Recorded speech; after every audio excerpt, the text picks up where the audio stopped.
Why does the mentality exist? The more you like it, the more you avoid it. The only way to keep love intact is to stay away from the person you want to be close to. Are you that type of person? When you like someone, you are always in a state of anxiety and sadness. Therefore, you always choose to be indifferent to that person, even to stay away from that person to ease the insecurity in your heart. When you meet that person, you are like a spider trapped in your tangled silk, every movement is controlled. You will be afraid that you do not perform well, afraid that you are too close to people. Feelings of restlessness and insecurity leave your mind blank, not daring to think about what will happen next. So at that point, you will become extremely honest, unable to express yourself naturally, let alone approach people to express feelings. I believe that in the heart of each person, being close to the person they really like is not easy and not happy. Many times that stress and fear reaches a peak, but we have no choice but to stay away from the person. This leads to some people having certain difficulties in establishing intimate relationships, even not being able to use their real self to communicate with others. In psychology, it is briefly referred to as avoidant personality disorder. Avoidant personality disorder or anxious personality disorder is an abnormal state of personality, is characterized by social inhibitions, low self-esteem, and is very sensitive to bad comments from others towards them. This is a form of the disease group personality disorder. For some authors, AVPD is a type social phobia spread. Patients have poor relationships, they often have few friends, rarely participate in common activities. Wikipedia. So what did such people have to go through, and where did the cause come from? It is in the nature of animals to be close to their favorite species, and humans are no exception. Babies are born wanting to be close to their mother, they need the mother's love and affection, they need the mother's attention and companionship to be able to live a healthy life.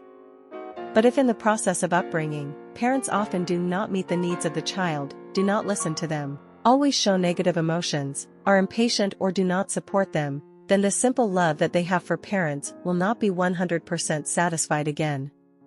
This affects children's sense of security in the first years of life. They will always feel that they are not good enough to be loved unconditionally.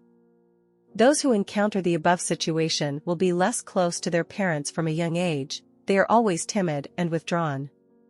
No child will admit that he is not good enough, not worthy of love. So, children who have such thoughts don't know how much painful emotions they have to endure. They learn to suppress the desire to be loved, get used to the coldness of their nurturers. They learn to isolate and suppress their own emotions. Therefore, those thirsts to be loved, once aroused, will make people vulnerable to shame and weakness. Having to go through the feeling of rejection, even being scolded, hurts the self-esteem of children, even in their hearts hides a large amount of anger. They are like children who never eat bread, they are only used to eating bran-filled vegetables. In fact, they really love bread, they even cry and struggle because they can't get bread, but then they realize it's useless to cry more. Gradually they form the thought, the bread does not belong to me, I was destined to never reach the bread. Some people even develop that line of thought into, it's so painful to get bread, I don't need it anymore. This is what builds the anger. The bread here is love, and the fear of contact is the way to resist the longing. I'm not good enough, no one will like the real me. Not only are they afraid to be around the person they like, but in fact, they're afraid of being around most people. It's just because this fear appeared so early, and of course, on the way to adulthood, they learned a number of ways to deal with their fear. For example, impersonation, roughly speaking, when talking to a stupid person, they will play a person that the other person is likely to like. They do not use their real self to communicate.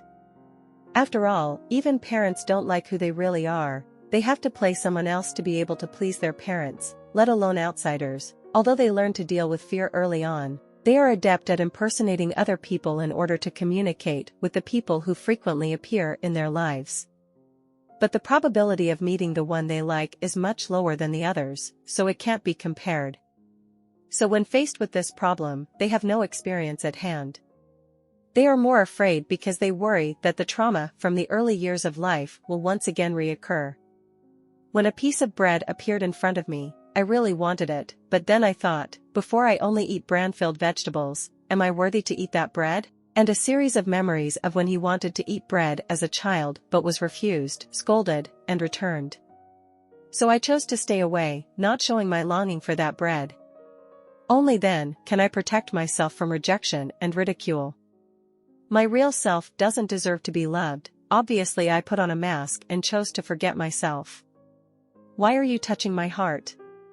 The meaning of love is to reveal one's self, but I am afraid that when I take off my mask and reveal my true self, he will no longer love me. You have to be perfect to be loved, but that's not the case. Because their early years are often rejected, unloved, and unappreciated, they have developed a mindset that in order to be loved, they must be perfect.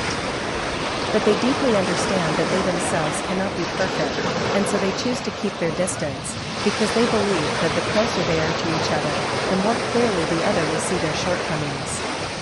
Then the opponent will be disillusioned. If I am not loved, it is because I am not worthy, because I am not perfect. But in reality, it is because the person who raised you did not show love to you. That is their shortcoming. No must be, because you are not good. Everyone deserves to be loved, no matter what they look like. Their true self is the most perfect. If you want to change it, you can do it like this. 1. Use your true self to love. Suppose that when you meet someone you like, you become anxious, scared, short of breath. Just accept it. This state is your real self. There's no need to hide it. Run out of. People who really care about you will not hate you because of the above. If that person hates and avoids you, it means that he does not understand you. He will not love you for who you really are. In fact, no one would hate someone who is worried and afraid. On the contrary, if you are so awkward, it is easy to be liked and loved by others.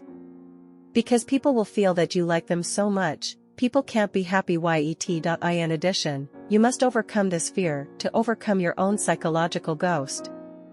2. Don't build yourself a perfect image just to prove that you are worthy of love.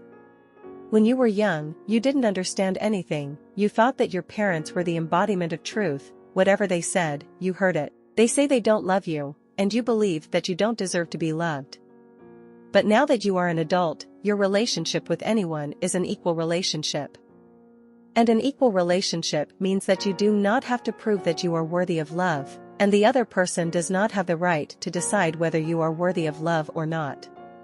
What does love do to prove itself? Once they are close, the two must understand each other and decide if it is appropriate to move forward together or not. 3. Self-love. Enhance your true self instead of hiding it. The core of the problem lies here. The reason why we are afraid to be around someone we like is because we don't really like who we really are.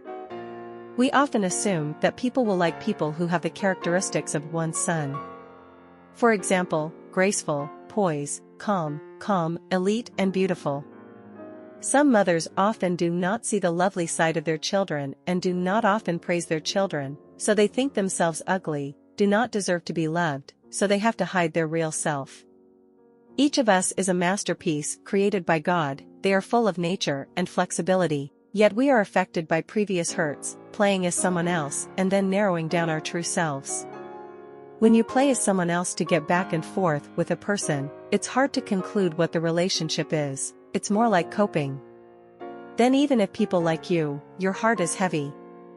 If I dare to show my true self, maybe I will get something in return. Avoidant personality disorder and social anxiety disorder are essentially the same thing, both because you think you're not good enough. You don't have to be perfect to do anything. Don't hate and avoid your true self because you can't be perfect. The biggest motivation in life is to be yourself. In addition, living to the fullest and loving to the fullest is also very important.